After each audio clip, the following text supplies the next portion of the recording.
have that makes your makeup sweat-proof? As you know, we're gonna go into Sweat-free? yeah, like sweat-proof, like it doesn't budge. I don't know, that's just, I think, luck of the draw. I just don't sweat that much. One habit you always follow for a clear and glowing skin in summers.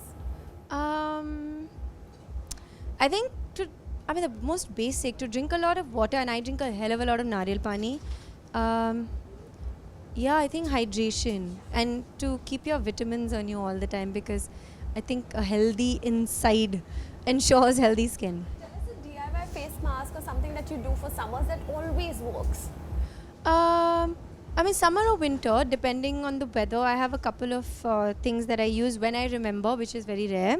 But I have, like in the summer, I would possibly use oatmeal and curd, and maybe like almond meal or something. And in winter, I would use the same thing but with milk instead.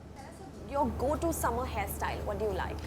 Would be a top knot, like hair away from the nape of my neck. I cannot bear that feeling of the hair sticking to my neck. To choose braids or buns, what would you choose? But I have lived my entire growing years in a braid because I used to dance. So I had that typical center parting braid, and I learned classical dance. So I think now I would put my hair up away into a top knot. True or false? Summer sunscreen should be applied only once.